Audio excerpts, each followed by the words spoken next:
Bismillahirrahmanirrahim. Pada suatu hari Rasulullah SAW ditemui oleh malaikat Jibril. Rasul pun bertanya, "Ada apa wahai Jibril?" Jibril menjawab, "Wahai Muhammad, sesungguhnya hari ini Allah Subhanahu wa Ta'ala sedang mengobarkan nyala api neraka, dan seluruh para malaikat amat ketakutan. Mereka tidak tahu harus bagaimana. Untung aku ingat," kata Jibril, "bahwa engkau Muhammad adalah sumber cinta dan sayang Allah Subhanahu wa Ta'ala kepada alam semesta. Dengan alasan itu aku kesini, bertabaruk mengambil berkah dengan cinta Allah kepada dirimu, ya Rasulullah, ya Muhammad."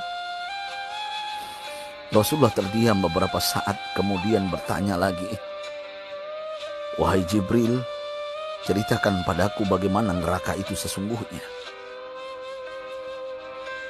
Jibril menjawab, "Wahai Muhammad,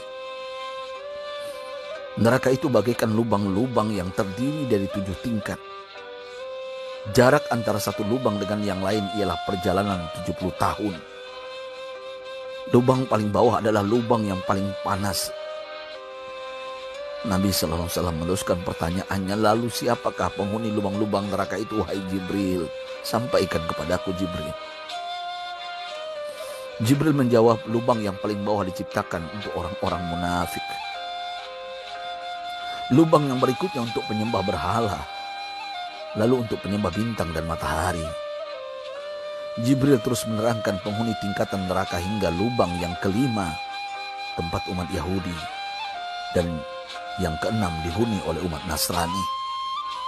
Setelah menjelaskan penghuni 6 tingkatan neraka, Jibril diam cukup lama. Rasulullah SAW penasaran dan bertanya kepada Jibril, "Wahai Jibril, siapakah penghuni neraka yang ketujuh?" Jibril diam saja tidak menjawab. Rasulullah SAW mengulangi pertanyaannya, tapi Jibril tetap diam. Rasulullah tambah penasaran dan mendesak Jibril agar dijawab pertanyaannya. Akhirnya Jibril pun berkata, "Umatmu wahai Muhammad, mereka itu para pelaku dosa besar di kalangan umatmu, yang dimana sampai mereka mati belum sempat bertaubat." Mendengar jawaban Jibril, Rasulullah langsung jatuh pingsan. Jibril merangkulnya dan meletakkan tubuh baginda di atas pangkuannya. Tak berapa lama Rasulullah SAW sadar dan langsung menangis bersimbah air mata dengan terisak-isak. Rasulullah mempertegas pertanyaannya, "Wahai Jibril, apakah benar ada di antara umatku yang masuk neraka?" Jibril menjawab, "Benar wahai Muhammad, pelaku dosa besar di antara umatmu yang belum bertaubat." Setelah itu Rasulullah menghadap kiblat dan sujud kepada Allah dalam isak tangisnya. Sesekali dengan suara pelan beliau membisikkan kata-kata, "Ummati ya Rabb, ummati, ummati, ummati."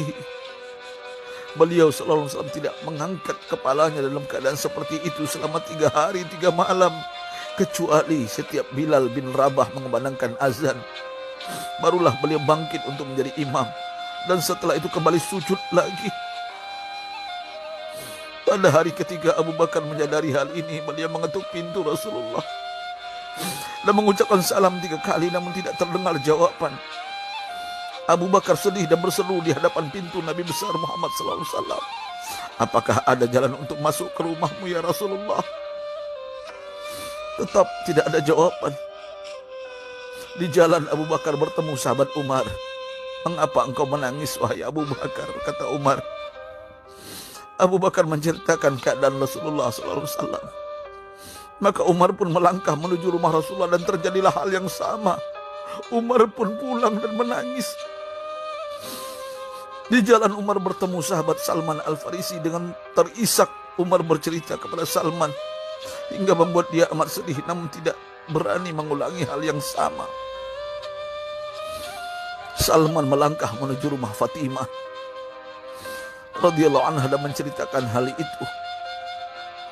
Setengah berlari Fatimah menuju rumah ayah tercinta dan mengetuk pintu sambil mengucapkan salam. Mendengar suara lembut putri tercinta, sejuklah dada Rasulullah. Beliau bangkit dari sujud dan membuka pintu. Alangkah terkejutnya Fatimah melihat Rasulullah, ayah tercinta, amat kurus dan pucat. Fatimah memeluknya lalu menangis. Wahai ayah, apa yang terjadi? Mengapa engkau amat sedih seperti ini? Rasulullah kembali menangis dan berkata dengan suara lirih, wahai Fatimah, belahan jiwaku, bagaimana mungkin aku tidak sedih sedangkan Jibril mengatakan akan ada kelak umatku yang akan masuk neraka. Subhanallah, betapa besar cinta Rasulullah kepada kita umatnya. Sahabatku, Rasulullah mencintai kita. Antaman ma'aman ahbabta, engkau akan berkumpul dengan orang yang kau cintai. Mari kita mencintai baginda Nabi besar Muhammad SAW yang mencintai kita umat yang tidak rela kita masuk neraka. Mari kita mencintai beliau dengan berselawat, Allahumma shalli ala Sayyidina Muhammad wa ala ahli Sayyidina Muhammad. Allahumma shalli wa sallim ala Sayyidina Muhammad karimil aba wal ummahat. Allahumma shalli ala Sayyidina Muhammad wa alihi wa sahbihi wa sallim. Sahabatku, sampaikan dan silakan share sahabatku di sosial media. Rasul mengajarkan kepada kita, man dalla ala khairin falau mislu ajri fa'ili. Siapa yang menunjukkan kepada kebaikan, maka dia akan mendapatkan pahala seperti orang yang mengerjakannya. Mudah-mudahan ini menjadi pahala jariah bagi kita.